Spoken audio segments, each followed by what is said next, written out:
care offered at professional sporting venues. While supporters, including Representative Michael Hale, praise it as a win for families and providers. Some parents in Rutherford County, however, have voiced safety concerns. Lawmakers emphasize that although licensing is not required, exempt programs must still register with the state and can face enforcement if they fail to meet basic guidelines. The bill is seen as a step towards reducing regulatory burdens while maintaining oversight, with the broader goal of expanding accessible childcare options across Tennessee. That's all for now. I'm Dalton Barrett, and I'll talk to you later. CBS Radio News. Major restructuring at the government agency that responds to disease outbreaks, approves drugs, and helps people with insurance coverage. Correspondent Steve Kathan has our top story. Officials say the administration will cut about 10,000 jobs from federal health agencies today, including 3,500 from the Food and Drug Administration and 2,400 from the CDC. 1,200 job cuts at the National Institutes of Health and 300 at the Centers for Medicare and Medicaid Services. No FDA inspectors or CDC infectious disease workers are being cut. Those cuts are in addition to about 10,000 employees who chose to leave HHS since President Trump took office. The White House hasn't ruled out firing someone over the group text on Signal that accidentally looped in a journalist on precise details of an attack on Houthi rebels. Correspondent Ed O'Keefe is at the White House. The president says he plans to ask Secretary Hegseth to review what kinds of information should be classified. He also said an investigation by the Pentagon watchdog that's been requested by the Senate Armed Services Committee wouldn't bother him. It's unclear, though, who would lead the investigation since the president fired the Defense Department's Inspector General back in January. Attorney General Pam Bondi's announced the arrest of a man she describes as one of the top leaders of the MS-13 gang. He is an illegal alien from El Salvador, and he will not be living in our country much longer. She says the 24-year-old, whose name has not been released, was arrested in Prince William County, Virginia this morning in a joint operation that involved the FBI, ICE, ATF, and state and local police. Some drivers could be rushing to buy cars before President Trump's newly announced tariffs on foreign-made automobiles and parts kicks in April 2nd. CBS's Kelly O'Grady. Automotive analysts say the 25% tariff could raise car prices by thousands in the U.S. for vehicles using car parts just in Mexico and Canada alone.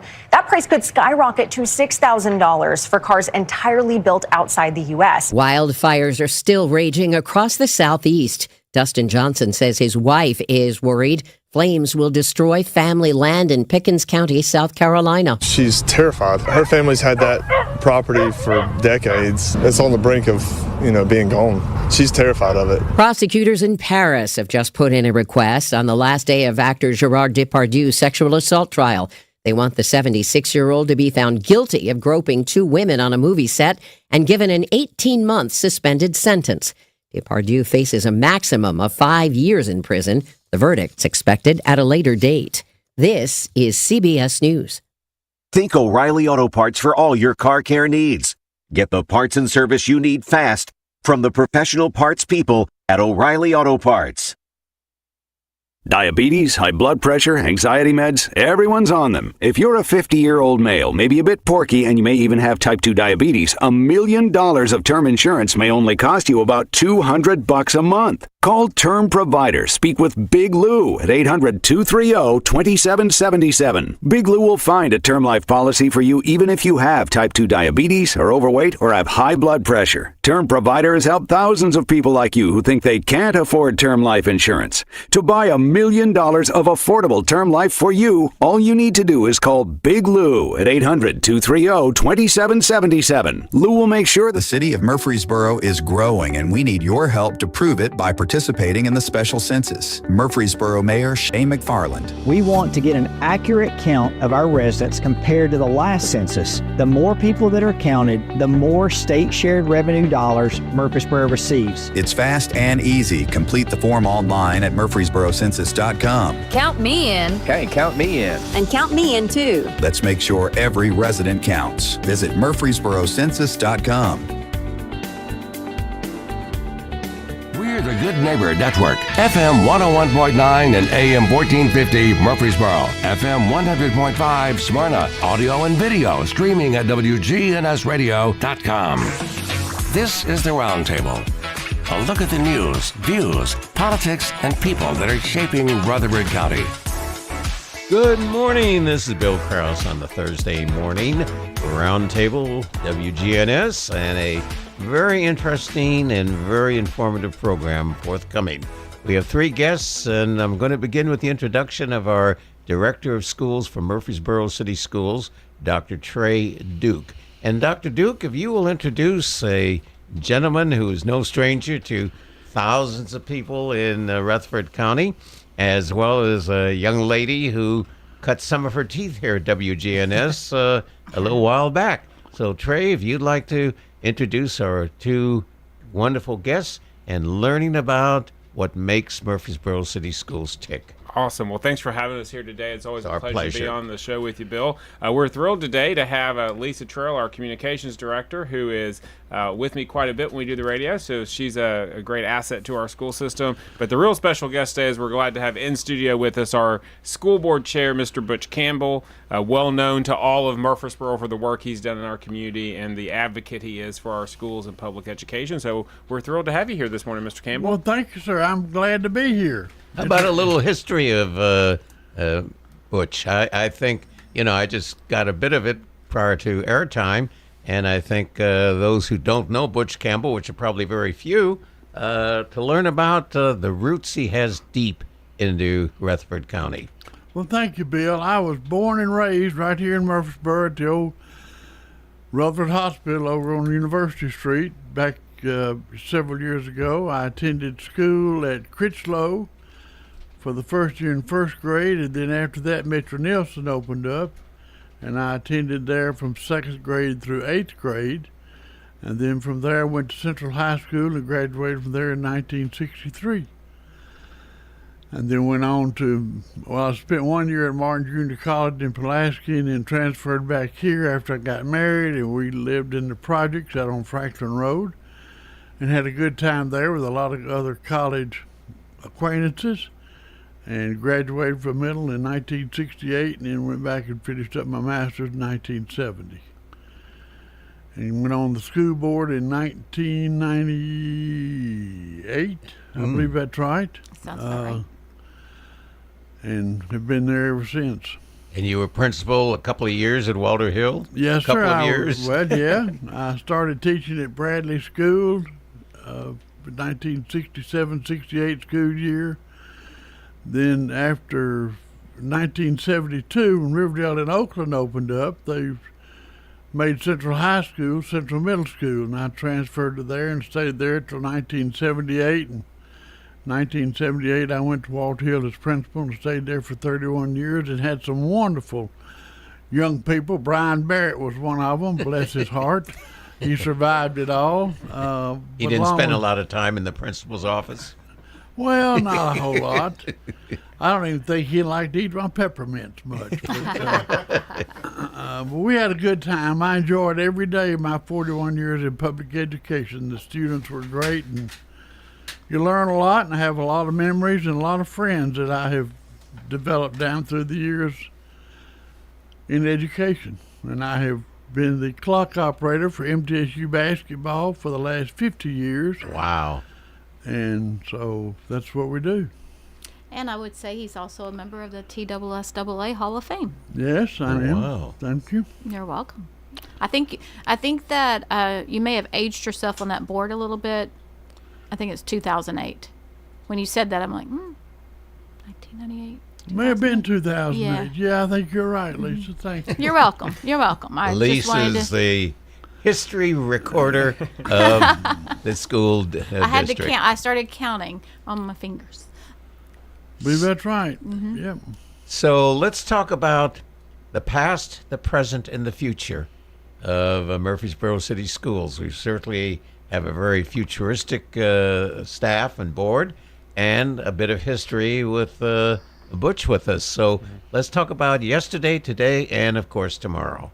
Well, I think, one of the things I think about when I think about the history of Murfreesboro City Schools is how many of our citizens and how many of our community leaders have gone through our public school system. I mean, Mr. Campbell is one representative, someone who went to Mitchell Nielsen and now has the privilege of serving as the board chair that oversees that school, as many, just like Bradley and so many of our other historic schools, but so many of our city and community leaders have gone through our city school system, which I think is just a real testament of what we need to be looking for in the future, and the future Mr. Campbells, the future city leaders that are sitting in our hallways right now. And we're big believers in Murfreesboro City Schools that you cannot have a great city without a great public education system. No question. And so we take that responsibility really seriously, and we work every day to make sure we have that great public education system, because we know those future leaders are in our classrooms. Do we recall, Butch, what the number of students were enrolled at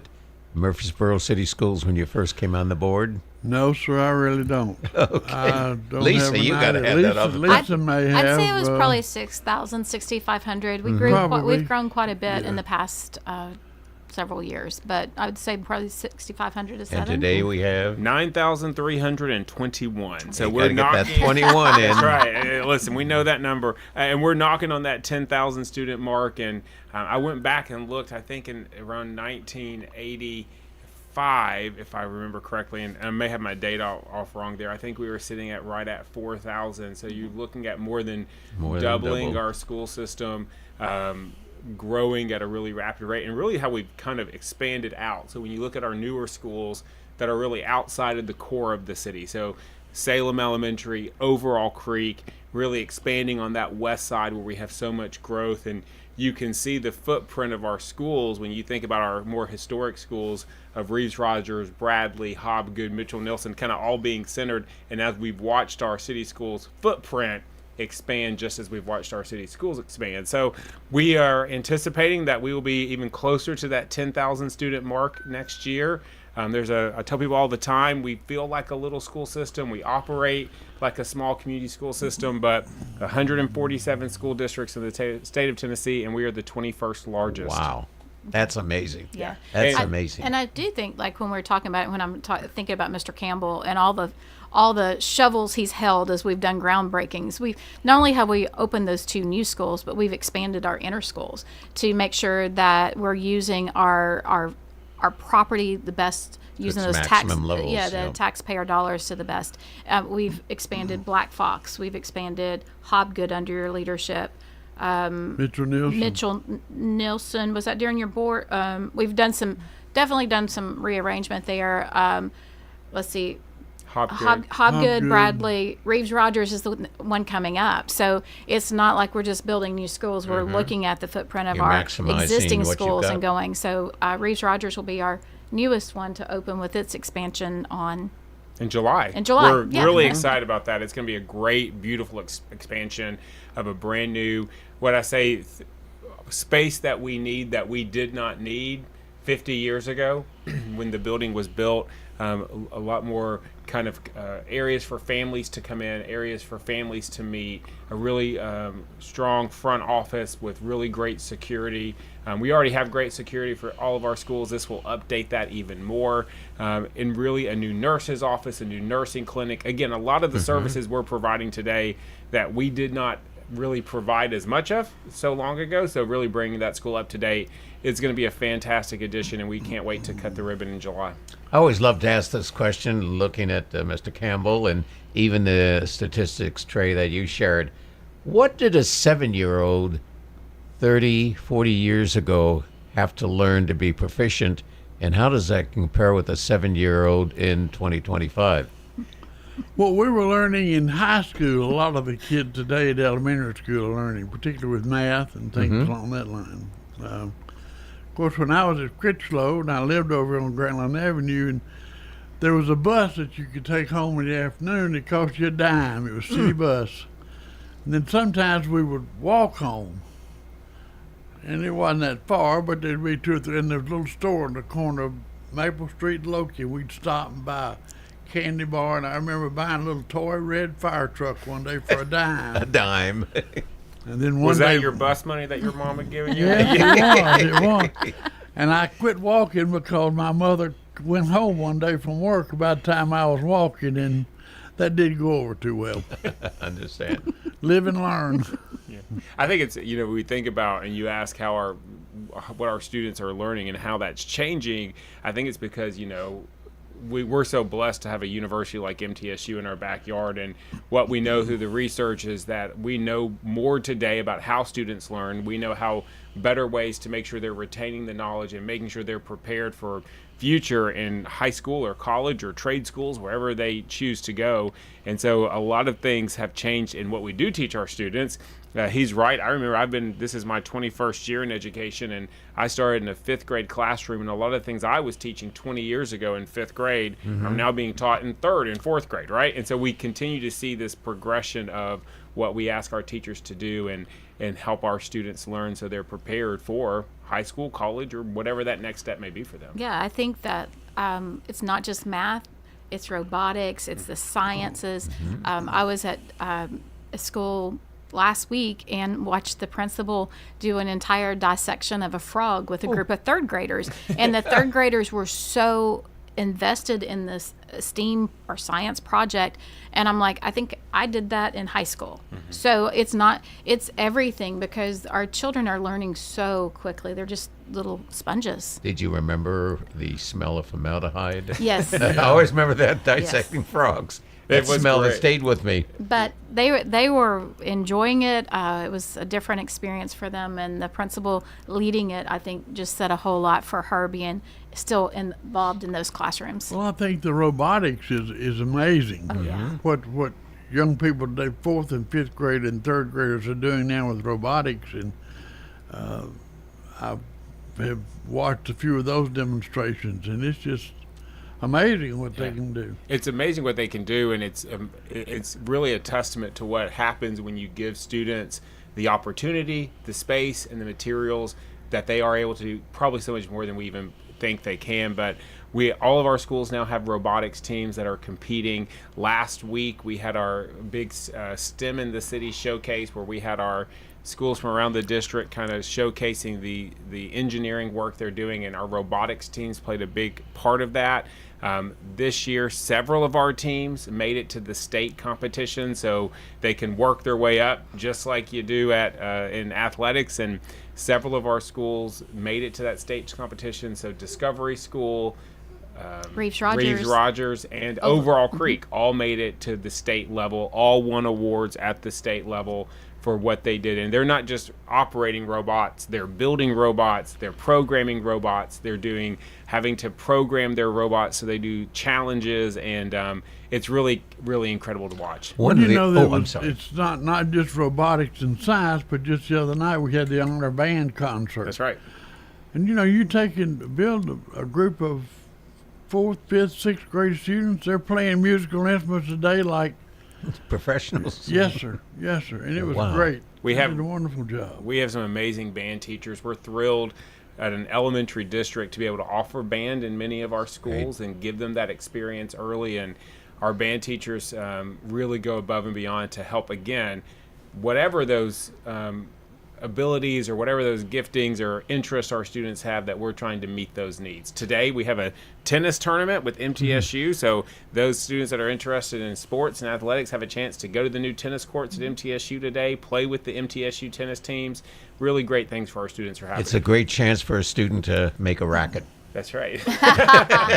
They're pretty good at that. And we have amazing partnerships in this town. Yes. We have some fantastic organizations that are partnered and are helping our young people along. As you're talking about the tremendous rise of technology and its impact on all ages, all levels, and so forth, I would probably say one of the greatest frustrations as a parent and as a grandparent is the ability to keep up with your children and grandchildren, including helping with homework.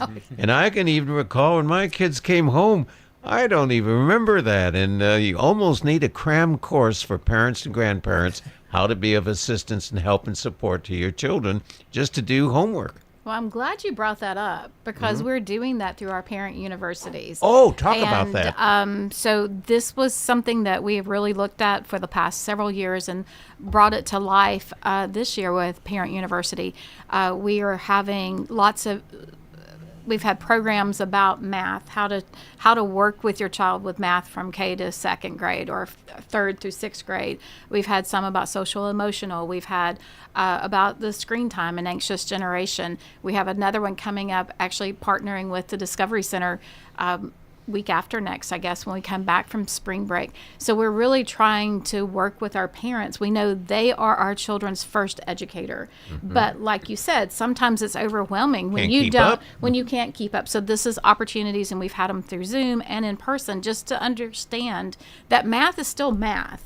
They just may be saying a different word about it. So really working with those parents to make sure that they feel comfortable with those homework. How dependent, and even in the elementary school level, how dependent are children on their little cell phones, and I call them the little toys? Or is it a really significant impact? Well, I'll talk about what we see in the school system. And what we see in the school system is, again, because we're elementary only, we don't have as much of an impact with actual having cell phones in the school. We may have little issues here and there, but for the most part, in general, our students are not bringing cell phones to school. If they are bringing them, they're keeping them put away. I said we still do have the luxury that for 90% of our students, when we ask them to get in line, they stand in line, right? Okay. And so with elementary students, when we say, hey, no cell phones out, they're not bringing their cell phones out. So we don't have some of the same challenges that maybe they may have at middle school and high school. But we do know that we're seeing more and more students continue to have exposure to those and have those. And again, that's a choice that parents have. And what we want to do is just make sure that we at the school level are helping our parents understand the purpose and the maybe impact of cell phones that they have even in the school building. So even though they may not be bringing their phones to school and using them in classrooms, we do see some of the negative impacts of that. So just making sure parents are aware and helping our parents understand that.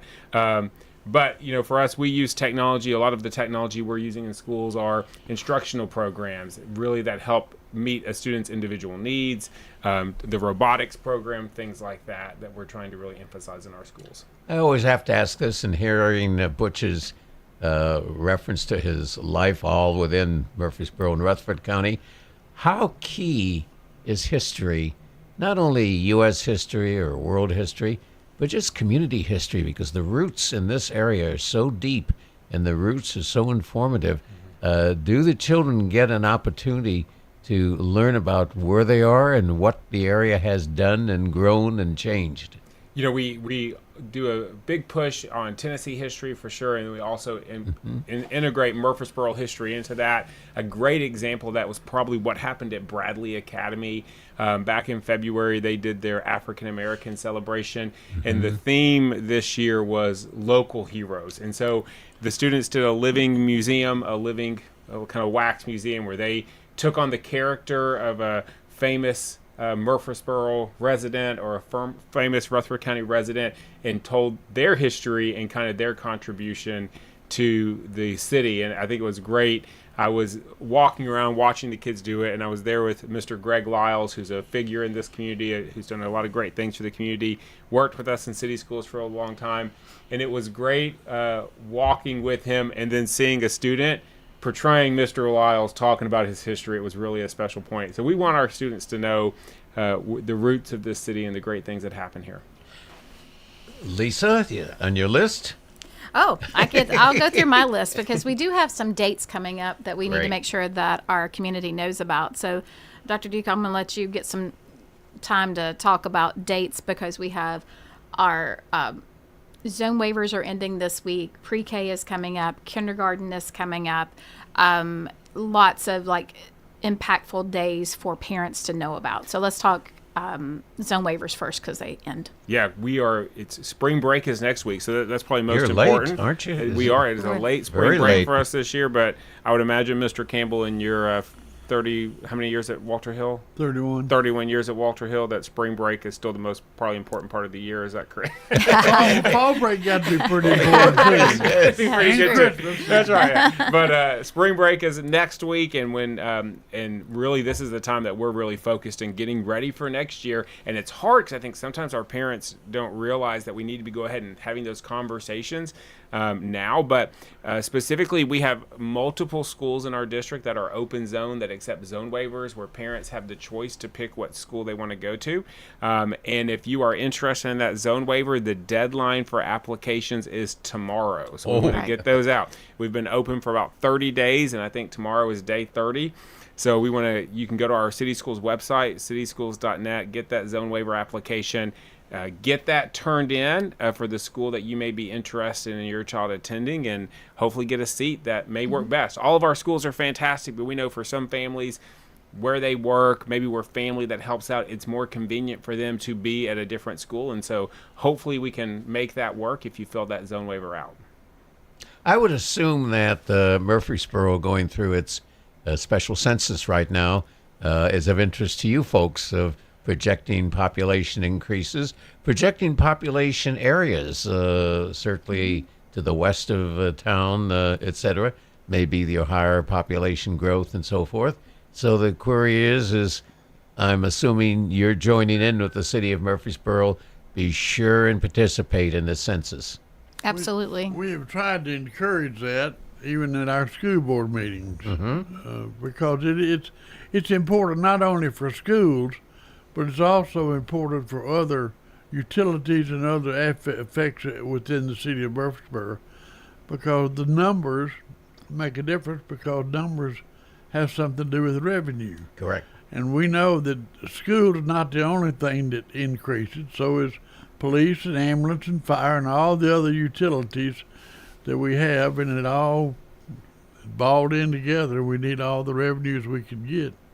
Yes, absolutely. And, we always talk about the west side growing, but some of the strong growth that we've seen is over, actually, in your neighborhood, Mr. Campbell, over there near that Black Fox has had a huge expansion over the last 2 years. Some of our other areas, Erma-Siegel is having a growth. So we do watch it, and I have to say our planners are wonderful to work with us to make sure we can get at least an estimate of how many houses are coming, how many apartments are coming, and being a part of the city system makes a big difference because we can get a heads up on some of these things. We're having a delightful conversation, and I also want to talk about future predictions, projections, and hopes and dreams after we have this break. But we're visiting this morning with Butch Campbell, who is the president of the City of Murfreesboro City School Board, and Dr. Trey Duke, who is the director of schools, city schools, and Lisa Trail, who is the communications director.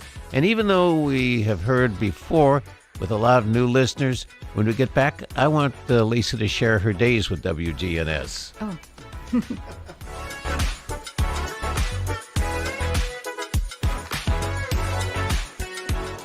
The city of Murfreesboro is growing, and we need your help to prove it by participating in the special census. Murfreesboro Mayor Shane McFarland. We want to get an accurate count of our residents compared to the last census. The more people that are counted, the more state shared revenue dollars Murfreesboro receives. It's fast and easy. Complete the form online at murfreesborocensus.com. Count me in. Okay, count me in. And count me in too. Let's make sure every resident counts. Visit murfreesborocensus.com.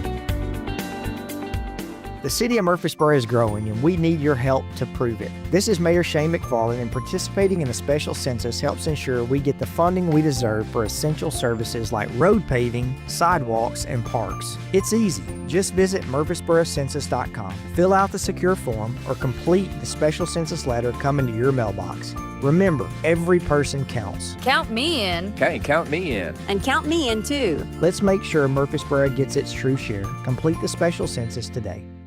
Are you tired of feeling like just another number with your insurance provider? At Rayburn Insurance Agency in Smyrna, Agent Rick Hall prides himself on offering personalized service that puts you first. Every client's needs are unique. From personal home and auto coverage to tailored business insurance, Rick Hall's got you covered. Rick Hall at Rayburn Insurance Agency in Smyrna, where you're more than just a policy number. You're a neighbor. This is Good Neighbor Events with Bart Walker. Brought to you by the law offices of John Day and Americare Pest Control. I've got pets. AmeriCare Services Incorporated, family owned and operated. For residential and commercial customers, we offer a full range of services. Our services include one-time, monthly, and quarterly pest control, termite control, moisture and fungus control, automatic foundation vents, and more. Licensed, insured, and bonded for your protection. 893-7111. All the best of the best to get rid of your pest. AmeriCare Services Incorporated. WGNS encourages you to shop local. Let's patronize our local family businesses. It helps our economy. Rogers and Hammerstein's Oklahoma continues at the Arts Center of Cannon County in neighboring Woodbury, Oklahoma. It's Friday and Saturday nights at 7:30 and a Sunday matinee at 2.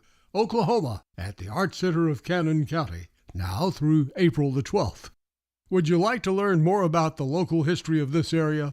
Maybe this is your new home. You just moved here, and you want to find out more about our local history. Well, come on over to the one-room Ransom Schoolhouse, Saturday from 9 until noon. The Rutherford County Historical Society is there to talk about local history. Ransom School is at 717 North Academy Street, and it's all free. And the Mobile Food Pantry is open this weekend at Greenhouse Ministries. To be able to use their mobile food pantry, you needed to get a voucher earlier. And on that voucher, it tells you what time to come by and get your food. Without that, you're not able to use the pantry. Those are WGNS Good Neighbor events. Rutherford weather. Skies will become mostly sunny here this afternoon with a high in the mid-70s. Tonight, mostly clear and a low near 54. I'm meteorologist Jennifer Wojcicki on News Radio WGNS. Currently, it's 54. Broadcasting from the Middle Tennessee Electric Studios, MTE Sharing Change has now donated more than $11 million to local nonprofits assisting worthy causes in our community. MTE, serving to make life better since 1936. This is Chip Walters, and I'm honored to be your 2024 MTAR Realtor of the Year. I'm with Exit Realty Bob Lamb & Associates, and like many of you, I've seen the real estate market shift and change. People often ask, Chip, what's really going on? And that's a great question, and I believe in answering with solid, factual data. So let's cut through the noise together. I invite you to reach out. Let's have a conversation about your real estate goals and the market trends in your area. You can find all my contact information at choosechip.net. This is the Roundtable from News Radio WGNS on FM 101.9 and AM 1450 Murfreesboro, FM 100.5 Smyrna. Listen and watch at wgnsradio.com. This is Bill Krause, second segment of the WGNS Roundtable, Thursday morning edition. And we are having as our wonderful guests and our good friends from the Murfreesboro City Schools. We have Butch Campbell, who is the chair or president? Chair of the board. President has a nice ring to it. Yeah, I like president that. has El Presidente has a nice term to it. And Dr. Trey Duke, who is the director of City Schools, and Lisa Trail. Lisa, your nights, I'll revise it instead of your days, your nights at WGNS. Yeah, so I actually, during college, I was a working college kid, and my senior year, or maybe junior and senior year, I worked at WGNS. I did Braves baseball and news and obituaries, so all together. And then actually after I graduated, Bart hired me to work full time, so I did do some days too, the weekends, broadcast, and all kinds of stuff. That was when it was a oldies station, so that would have been fun. Yeah, it was a lot of oldies music, and then we transitioned during that time to the talk radio. So yeah, I owe Bart Walker a whole lot of gratitude for employing a very naive country child. And did you have particular favorites of the oldies but goodies? Rockin' Robin would be my probably favorite one that would come up. Braves baseball was not my favorite thing because during the 80s, the Braves could neither win nor lose in 9 innings. They waited till their 18th or 19th inning, and I was ready to go home. Absolutely. And to be quite honest, this little place at nighttime gets a little spooky because it didn't look like this. There was lots of different moving parts, and so. Well, yeah, the police department next door. The police department was right next door, so that was awesome. You were safe there. Yeah. Butch, do you want to give a shout out to your fellow board members to introduce them? Well, yes, I do. We have a wonderful board. So I understand. 7 members of us. There's Amanda Moore, Barbara Long, Karen Dodd, Jeanette Price, David Settles, and Jimmy Richardson. And we work very well together. We have for the last, this may be the best group that I've worked with. In all these years. In all the years, yeah. But they are a great group. They're very well caring for young people and students and also our employees. We don't bicker. Nobody has their own personal agenda. Mm-hmm. That's one thing good about it. And we have a vote. And once the vote's taken, we go with a majority. And if my vote is not in the majority, then that's okay. It's the will of the board, and that's the way we do it. So it's a great partnership, and I appreciate all of them. They're really good. It's too bad you just can't spread what you just set out to every elected group, city council, school boards, special districts.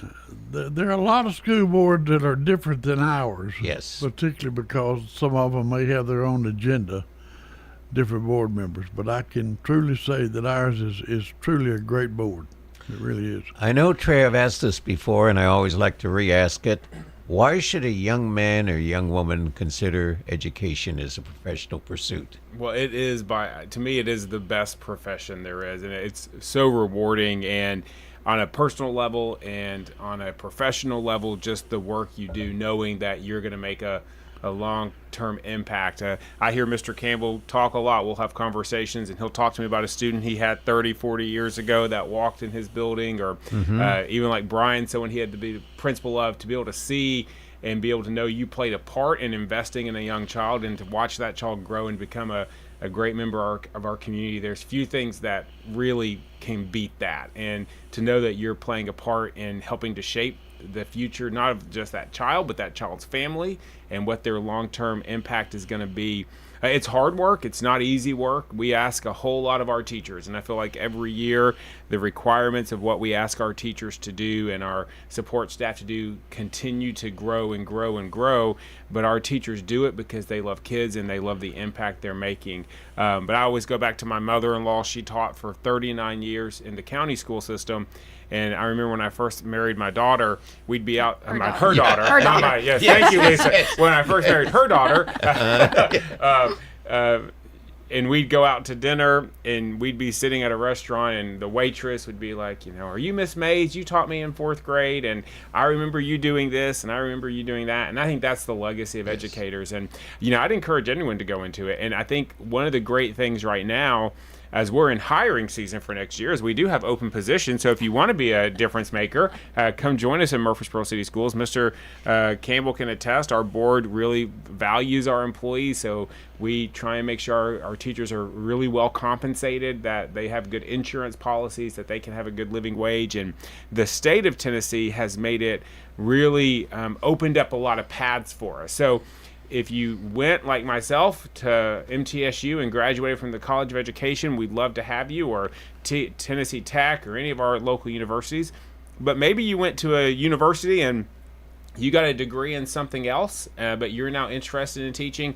There are a lot of ways we can help get you into the classroom without having to go back and get an extra degree. So the state has opened up those pathways for us. So we have a strong mentoring program. So I would really encourage you to reach out to us if you're interested. But we've had a lot of success with what I call second career educators, people that may have, again, gone to school for another degree, business or something like that, and then they decide they want to teach. They come, we get them in our permit and our waiver program, get them with a mentor, get them in a classroom, and they've just had a lot of success, and they can work their way toward the credentials as they actually teach students. I was just in my own mind calculating Mr. Campbell's years of service, and I was multiplying average number of students per the school, and I was coming up between 25 and 30,000 that you must have impacted one way or the other as principal and as a teacher? Probably 30,000 would be a good number. I would say that because at one time at Walter Hill we had 1,100. Oh, then that just averaged me out. And 19 portables. Wow. So we were Tornado Alley. Where does a prospective person apply, and what's the process as a teacher? Sure. Well, they can go to our website, which is cityschools.net. We have a tab there that says Apply Now, so you can apply there. But if you do not have a teaching degree and you're interested in coming to work for us as a teacher, you can email our HR team, which is Maria Johnson. So it's maria.johnson@cityschools.net. Again, go to our website. There's lots of links there, but we'd love to talk to you about how we can get you in a classroom and get you in our system. Of course, it's not just educators we're hiring, school support staff. We have wonderful paraprofessionals and educational assistants, school bus drivers, bus aides. Are you all right with bus drivers? I know there was a real shortage there. We're actually doing really well. We have a great transportation team right now. We are doing really well with our bus driver number, being able to work to meet the needs of our growing city. But we are always looking for more. So we will take it. And again, I always go back to our retired educators. The state's really done some great things there. If you've actually retired from education and you want to come back and teach for a year, there are some programs now where you can continue to draw, I think, right at 70% of your retirement and get a full salary. And that's open to bus drivers as well. So a lot of great ways to be involved in the school system, a lot of great ways to work with our district, which is growing and just a great place to be. And we would encourage anyone to come out and look for those jobs. You're making almost a 10,000 enrollment mark. Is there a figure that rings in your mind 5 years from now? Oh, man. There are some things that keep me up at night, and that may be one of them. So we know we're growing at a really rapid pace, and that's something we're watching. The landscape around education is changing with the influx of charter schools into Rutherford County. Of course, the General Assembly just passed the new voucher bill that gives some more flexibility. And so I think what's going to be really interesting for us is to kind of watch how all of that impacts the growth we see as a school system. I tell people all the time, I'm a believer in parent choice. I think I'm a product of parent choice, how my own parents chose to educate me, but we have an incredibly strong public school system. And so I would just really encourage parents to think about and to look at our public school system for the great things we're doing and what we're offering students. But we know education's changing, how we educate kids, the methods, like I said, through vouchers and charters and stuff like that. So we're going to be watching it really closely to see how it kind of impacts our enrollment and how we can project out into the future. What we do know at the end of the day is still 90 to 95% of the students in this county are going to be served through public education. So we owe it to them to make sure we have the best funded and the best public education system we can. What's your class size currently, average class size? And right now, this year, we're sitting at about a 1-to-18 ratio. Oh, that's fantastic. Again, when it comes to the state ratio for kindergarten through third grade is 1-to-20, so we're slightly like that 1-to-18. And then fourth through sixth grade, it's 1-to-25, and those grades are closer to about 1-to-19.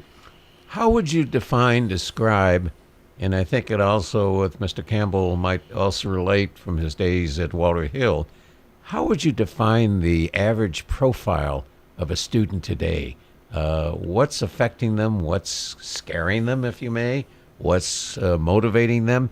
Is the motivation, fear, opportunity for a student today quite different than it was when I know I started elementary school, which is a little earlier than Mr. Campbell? Well, I think you're right, Bill. I think it has changed, and part of that reason is because society has changed. I was telling Trey a little while ago, I noticed the other night on all the new TV programs coming on, 60% of those deal with violence, which is murder, rape, or something along that line. Well, when you and I were growing up, we didn't have those. We had Andy Griffith and Mary Tyler Moore and Danny Hopalong Thomas Cassidy. Hopalong Yes. Cassidy and Clarabelle and all that group, and I think that's part of it. I'm a firm believer that people get ideas from watching what other people do. And if I can take a gun and shoot you on TV, then, wait, maybe I'll try it myself. Because everybody is not mentally capable of making good, hard decisions. And I think that has a lot to do with our society today. I think young people are different because their surroundings are different. Their temptations are different. We didn't have the drugs and all that they have today. And I think that makes a major, and I really feel sorry for them to a certain degree because they have to make a choice, and sometimes that peer pressure makes them make one choice when maybe they ought to be making another choice. And it rolls into one, and how we correct that, I don't know. I would certainly agree, and I'll tell you where I have a concern, and I have a lot of young men and young women in the community college level that I teach. And the one fear that I have, because I find it so evident in every school with an age bracket of 16 to 19, is the games that they play on TV, not on TV, on their computer games. And the violence on the computer games, I think, is even more severe than what they may see on streaming or any other television access. And they're into that significantly. And as you said, you would take out a gun and you go bang, bang. And you do that 20,000 times playing a game. The 20,000th first time may be the reality just playing the game. So I have a greater concern, unfortunately, at this point, with the games that are going on. Well, how great is it to drive down the neighborhood in the spring or the summertime and see a group of 8 or 10 outside playing baseball or football? Yes. Rather than sitting around on their computers or their telephones. Now, don't get me wrong, cell phones have their purpose. And I have one, and I carry it everywhere I go. But I tell my wife I've got a granddaughter, too, and that's why I carry it. But, Absolutely. It's society. And the laws have changed. The rules have changed. The values have changed. Yeah, true. We'll be right back after this word. We're having a delightful visit with wonderful representatives of the Murfreesboro City Schools. Butch Campbell, who is the chairman of the board, and Dr. Trey Duke, who is the director of schools, and Lisa, graduate of WGNS.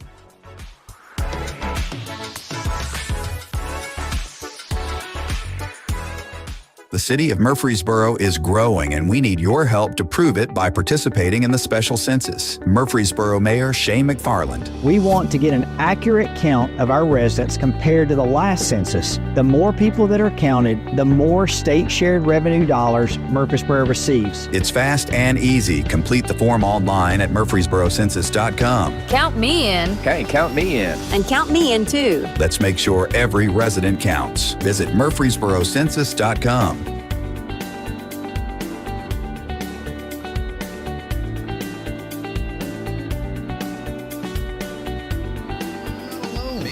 By low testosterone. Testosterone therapy, or TRT, can help you get back to your best. But not just any TRT, not those websites offering only basic treatments. You have to see the provider specialist at Low T Center. They offer advanced personalized treatments with over a decade of experience. At Low T Center, you'll start with a simple test and get your results in about 25 minutes. Go to lowtcenter.com to book your appointment online. lowtcenter.com. Low T Center, reinventing men's healthcare.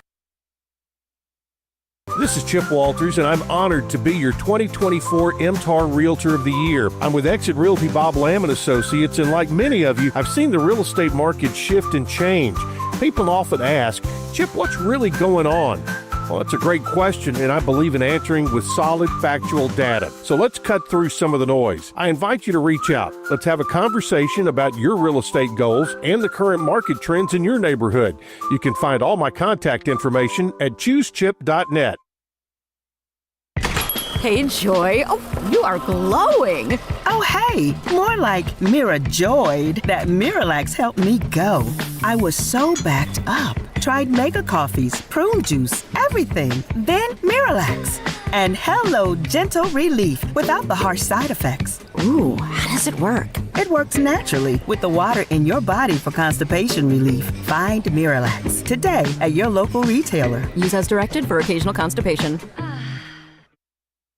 This is the Roundtable from News Radio WGNS on FM 101.9 and AM 1450 Murfreesboro, FM 100.5 Smyrna. Listen and watch at wgnsradio.com. This is Bill Krause, third and final segment of the WGNS Radio Roundtable, Thursday morning edition. And I'm going to turn it over to Lisa Train primarily to see current news, updates, reports, activities, notices, and awareness. Okay, so we'll go with some dates, really looking at finishing up our school year, looking for the next school year, because we're already planning on making sure we have the right teachers in the right classrooms and seats for everyone. So pre-K registration is happening starting today, and it'll come back after we get back from spring break. Kindergarten open houses, you want to talk about that, Dr. Duke? Yeah, a lot of great things happening going on, especially with our pre-K students, so students who will be 4 by August 15th. Thank you. They can apply for our pre-K program. We have a couple options there. We have a pre-K program, which is called our voluntary pre-K, which is an income-based program, so you do have to be under a certain income threshold for that program. We also have a pre-K program specifically designed for students who may need specialized supports or special needs, and for those students, we actually start serving them as young as 3. So we want to make sure you connect with us so we can get our students and get those early interventions done. That applications are due for pre-K by April 15th, so that is going to be here sooner than you know. We will have several days, and today is actually one of them, and then we have 2 more in April, where we will have assistance at our central office if families need help with filling those applications out and letting that happen. So pre-K is going on now. We also have, of course, kindergarten coming up. If you have a new kindergarten student joining us in the City Schools, we are thrilled to welcome you to the City Schools team, but we know that's a big time for families when they have a new kindergarten student coming, so we want it to be a great experience. All of our schools will be hosting preview days in early April. That's a chance for our families to come into the building, to meet the kindergarten teachers, to see the school, to see what a kindergarten classroom looks like, to walk around the building that maybe they've been driving by, but we want to kind of welcome them in. So you can go to our website, cityschools.net, and see all of the days based on school. Every school is a little different, but see when each school is offering that preview day. I'm going to give you a weird question before you go on. Would it be advantageous to a 4-year-old or a 3-year-old or a pre-K that they come to school for the first time to see, and you've got a big, delicious cookie for them? Seriously, food has a way of being a motivator. That's right. And a child gets a big chocolate chip cookie and say, wow, this school is terrific. Well, I'm not sure if they have cookies. I do know our schools do a pretty good job of having some special treats there for those families that's as they walk in, for sure. We want it to be a great experience for our kindergarten students as they join us. And I want to say, like, the reason to go ahead and register now for kindergarten is we have lots of things going on through the summer. So if you're registered, you'll get the opportunity to do kinder camp. You could do ESP. There are other things that you would actually begin before we actually begin the school year if the parent chooses. So we want to go ahead and get those children in, get them registered again so we can plan for them.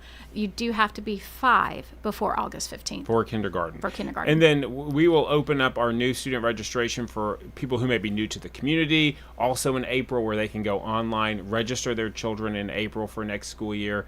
That's really important for us, again, so we can make sure we have the right number of educators ready to go on day one. In a community that's as fast growing as ours, it's really important we have as the best numbers we can to make sure our schools are staffed. So lots of registrations happening in the month of April as we get ready for next year. Yes. As we come back from spring break, we also have a big test coming up for our students who are already with us. So those 3rd through 6th graders are looking for that TCAP testing. Yes, actually 2nd through 6th graders. I'm sorry, second graders out. So we will start 2nd grade through 6th grade testing the week after spring break, or actually 2 weeks after. April 14th through April 30th is our big state testing time. And, you know, this is a time that we take really seriously in the schools because it's our way of showing the community how hard we've worked all year, the growth our students have made. We want to make sure our students are at school. We always want to make sure our students are at school, but especially those 2 weeks making sure they have that great breakfast, get a good night's sleep, that we've set the conditions right so that we can show everyone how much our students have learned this year. How have your scores been in the past couple of years? We've been really pleased with our progress. We've had a huge focus on literacy the last 4 years, and every year after year, during my tenure here, we've raised those literacy rates to the highest they've been. Wow. Our math scores continue to outperform the state, and I think that's interesting because our community continues to grow, and as we serve a more diverse population, to see our scores continue to increase really is a testament to our teachers. One thing, Lisa, while we're talking about registration and pre-registration, you might want to explain open zone and closed zone schools. Sure. So we do have zone waivers for our schools, and that's what closes this Friday. So some of our schools are closed zones, and those are schools that are actually already full. They just don't have the capacity to have those zone waivers happening. Then other schools have been determined to have maybe 15 seats in third grade or 20 seats in kindergarten. So those open zone schools have seats available, and they can apply for that zone waiver. So it just varies. I think we have 5 that are closed. Discovery School is a magnet school, so it is always closed. It's an academic. You have to test in. But all the other ones, like Bradley, with their arts integration, some people just want to have a different experience. And if your child loves the arts, and it's a great school for you to look at. Can you go on the website and find out which of those schools are closed? Yes, if you go to cityschools.net and you see we direct back to cityschools.net a lot, it'll actually tell you not only which schools are closed, but how many seats are open at each school and in each grade level. Is there a particular criteria for qualifying? For a zone waiver? For a zone waiver? No, that's just an application process. So it's first come, first serve. It is. If we get more applications than we have seats, then it'll go to a lottery basis. Okay. Wow. Optimism for the future on all 3 of you. Very optimistic. We're going to continue to grow. We're going to continue to educate young people in the best way possible. And grow successfully. Yes, sir. Yes, sir. Hopefully maintain that ratio of 18 students per teacher. I mean, I'm amazed at that because ratio of school students to teacher, my wife having been a teacher for 34 years in California, and if you had 30 students in it, you were maxed at 30. And when she was doing 4th and 5th and 6th grade, 30 students, even with the assistant, just was next to impossible. I can remember times, Bill, when I was teaching at Bradley in Central Middle when I had 35 to 38 in a class. But that was the norm back then. Was it one class, or was it a 4th and 5th combo? Or no, it was one 8th grade class, American history. Gee whiz. Optimistic about the students, per se, optimistic about your teachers. Another shout out for the men and women that you have, not only teaching but support services, even though you made reference to it before. That's what I hear a lot about. You can hear comments about public education, but when it really comes down to it, the men and women who are dedicating their lives, their days, their heart, their emotion to educating children. And they literally are adopting the entire class to be their own. Yeah, we have great staff, and one of the reasons our school system is so great is because of, or the reason it's so great is because of the employees that work in that system. All of our educators and our support staff and our administrators and our school board, as Mr. Campbell's already said, and it really is from the top down. They just care about kids. They care about doing what's right for kids, and we just work every day to make sure we're doing the best we can for our students. And so, huge shout out to our team. They're incredibly hardworking. They're incredibly dedicated, and they are all well deserved of a spring break next week. How's the bridge from the student that finishes city schools going up to Rutherford County schools? You have a good bridge and a good relationship? We have a great partnership with the county schools, and we work with them often. And so if it's a student with special needs, we make sure that they have a clear pathway and we have a good transition for them. We work with our middle schools that we feed into to make sure that those families get that information. So really great partnership, and it takes both of us to get the job done here in the county. Is English as a second language an increasing objective of your school program? Yeah, it's definitely a population that's growing here in the city. Currently, about 17% of our students are English are not first priority. English is not their first language. Let me say that correctly. So about 17% of our students. That's grown about 3% in the last 4 or 5 years. Wow. So we've definitely seen an increase there. But again, we have some excellent educators that are working, our ESL teachers and our general ed teachers, to make sure that those students are getting the top-notch education that we're giving to all of our students. Apparently, the final thing I would ask, and this has always intrigued me, is parent and grandparent participation. You want to speak to parent and grandparent participation? Sure. I guess I get to work more with the parents in our community than more the children in the classroom, because I'm not the educator. Our parent participation, we were at STEAM in the city last week. It was elbow to elbow with parents coming in to watch what their children are doing during the class day. This morning I met 2 parents with food backpacks for our programs that they're just always supporting our schools. They're supporting their students. I mean, they're wanting their children to succeed, and they know we're a big part of that. We also have parents who serve on our PTOs, our City Schools Foundation. The leaders who serve on our City Schools Foundation, they're just volunteering their time. They have other jobs, and we are just fortunate to have that community participation, grandparents coming in. And again, we want them in the doors. And if they want to come in, a lot of parents come in and become MDAs or midday assistants. Some are coming in as substitutes. We welcome them. That's as much as we can. We haven't covered that briefly before we leave. Substitutes. Yes. You recruit substitutes, We and do. what's required, and We do. We love it, and we do our substitutes a little different. You're actually a City Schools employee, so we hire our own substitutes. Again, go to our website. You can apply for it there. It's great because you can pick your schedule. We have bonuses depending on the days that you work, bonuses for how many days you work in addition to pay. You can serve at just your child's school, or you can serve at many schools across the district. Lots of flexibility. We'd love to have you as a guest teacher in one of our buildings. Thank you so much. We've been very, very fortunate to have with us. It's always a return visit for Trey and Lisa, because we look for them about every 3 months, and I'm going to be trying to get you right before the fall schedule breaks open, so we can get a preview of what's coming up in 25-26 school year.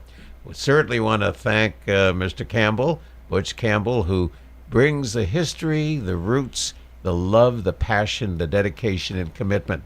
And when you talk about a person who has devoted their entire life to education of children, and somewhere around that 30,000 student that he's had an impact on their lives, that's marvelous. That's a hero to be honored, and that we appreciate. So thank you for joining us. I know you always call when we have the city schools here, and you call to comment on the air. Trey Duke, Murfreesboro City Schools is so fortunate to have you as the director, and I think you reflect the voice, the face, and the heart of tomorrow, and I appreciate that. And Lisa, a little bit combination of broadcast, years of service to the local hospital, and certainly wonderful service to Murfreesboro City Schools. We thank you. Thank you. Next week we'll have the mayor and one of the council members from Smyrna with us, and that will be very interesting. Be sure to join us. Have a safe, wonderful, and enjoy the spring weather. The city of Murfreesboro is growing, and we need your help to prove it by participating in the special census. Murfreesboro Mayor Shane McFarland. We want to get an accurate count of our residents compared to the last census. The more people that are counted, the more state shared revenue dollars Murfreesboro receives. It's fast and easy. Complete the form online at murfreesborocensus.com. Count me in. Okay, count me in. And count me in too. Let's make sure every resident counts. Visit murfreesborocensus.com.